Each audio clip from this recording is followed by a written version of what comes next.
After all, the conventional wisdom would tell you that I am far from the perfect candidate. I am young, despite my best efforts to grow older. I am Muslim. I am a democratic socialist. And most damning of all, I refuse to apologize for any of this. Zohrab Mamdani ha sido electo alcalde de la ciudad de Nueva York. Y en este video analizaremos algunas de las propuestas del señor Mamdani, como estas. Starting on day one, we will expand the city's special enforcement programs, doubling fines for hazardous violations and tripling them for conditions that are immediately dangerous. And when a really bad landlord, like this guy, refuses to fix it, the city's gonna step in, make the repairs, and send them the bill. If that doesn't work, the city's taking over the building. We're putting the worst landlords out of business. Este tipo de políticas usualmente se las vemos a los gobiernos socialistas y comunistas. Son políticas orientadas a controlar el mercado a través de la demanda. En todos los países que hemos visto este tipo de políticas, fracasan. Y ahí lo que están en unos negocios, exprópiese. Este edificio aquí, ¿cuál es? Exprópiese, señor alcalde. La pregunta que nos hacemos en este video entonces es ¿por qué este tipo de políticas siempre fracasan? La respuesta no es tan complicada, porque se está atacando no las causas, sino una consecuencia del problema. Imaginemos que el señor Mamdani tiene razón y se encuentra frente al edificio del peor landlord de la ciudad de Nueva York. Estoy seguro que los precios reflejarán este hecho. Sin embargo, las personas que viven allí, estoy seguro que no viven obligadas por el landlord a estar en esa residencia. La razón por la cual no se mueven a otro sitio es porque no hay opciones que puedan costear.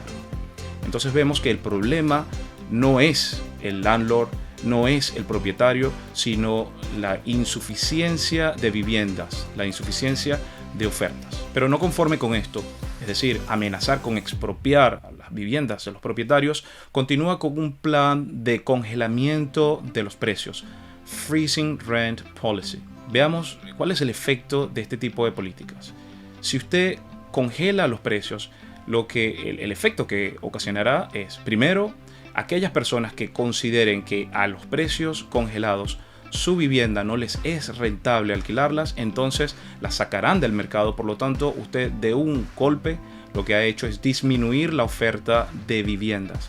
Y aquellos propietarios que consideren quedarse todavía con estas condiciones tendrán un incentivo a disminuir gastos en otra parte, por ejemplo en los gastos de mantenimiento de sus propias viviendas. Por lo tanto, el incentivo de congelamiento de precios es a disminuir el mantenimiento de las viviendas y por lo tanto al deterioramiento de las propiedades. Vemos pues que implementar una política de autoritarismo y amedrentamiento no funciona y la única consecuencia que tendrá es agravar la situación actual de los inquilinos. Es como tratar de contener una olla de presión echándole más leña al fuego. El incremento de impuestos a las corporaciones y a los más ricos.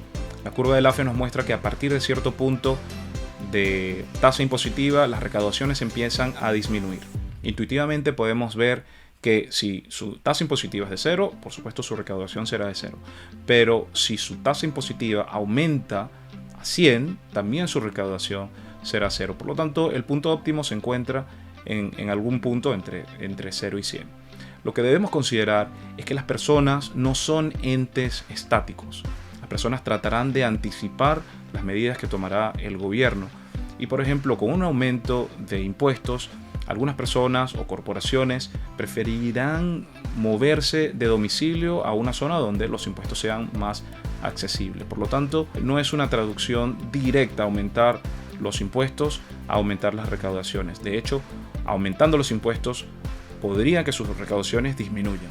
También tenemos que considerar que imaginemos en el caso donde algunas empresas están en la línea de subsistencia y al usted aumentar los impuestos, entonces directamente las manda a la quiebra, o las que no mandan a la quiebra, quizás sus propietarios decidan que el costo de oportunidad a esos niveles de impositivos, entonces no vale el esfuerzo y por lo tanto también deciden cerrar sus puertas.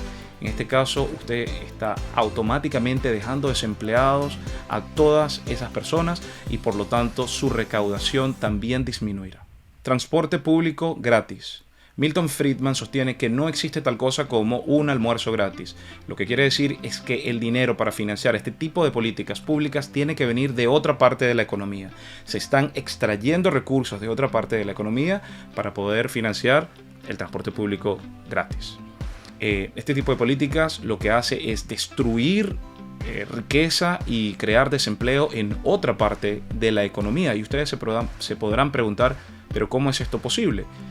Bueno, para poder financiar el transporte público gratis, entonces Mamdani se verá obligado a aumentar los impuestos a otro sector de la economía. En ese sector de la economía, a los cuales se les ha aumentado sus costos, estos costos se le verán reflejados en un aumento de los precios a los consumidores. Al aumentar los precios a los consumidores, las ventas caerán y por lo tanto el sector de la economía afectado se verá en la necesidad de disminuir sus costos y por lo tanto personas terminarán perdiendo sus empleos. Supermercados manejados por el Estado. Vamos, que esta película la hemos visto centenares de veces en todos los países socialistas y comunistas y en todos han fallado. Empecemos por los márgenes de ganancia de los supermercados, que generalmente oscilan entre un 2 y un 5%. El Estado no tiene la infraestructura ni el know-how para producir ni remotamente cercano a estos márgenes de ganancia. No tienes los sistemas de distribución, no tienes los sistemas de almacenamiento y tampoco el know-how.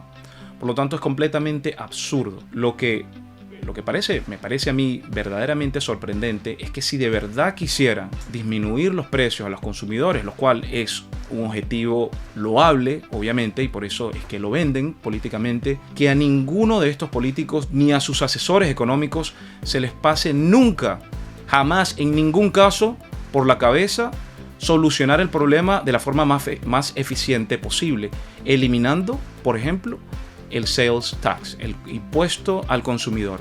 En la ciudad de Nueva York se implementa un 4.5% de sales tax más el 4% que implementa el Estado más un 0.4% adicional, totalizando casi un 9% de sales tax, impuestos al consumidor o impuestos a la venta, como se conoce en algunos países. Si usted verdaderamente quisiera disminuir de un solo golpe todos los productos de los supermercados, entonces elimine el sales tax. La realidad es que el objetivo de los gobiernos socialistas, en mi opinión, no es el de resolver verdaderamente los problemas, sino el de vender esperanza, el de jugar con la necesidad de las personas para lograr su único objetivo, su único fin, el de llegar al poder y perpetuarse en él creando personas dependientes del gobierno. Es como romperle las piernas a los ciudadanos, luego robarles el dinero del bolsillo sin que se den cuenta para regalarle las muletas y quedar como los salvadores. Debemos pues no dejarnos manipular con este tipo de políticos sonrientes y simpáticos que nos dicen lo que queremos escuchar, que nos venden esperanza y políticas públicas que no son funcionales para luego ellos perpetuarse en el poder. Son como lobos tocando a la puerta, esperando que abramos la puerta para empezar el pillaje del Estado. Seamos pues leones y no ovejas.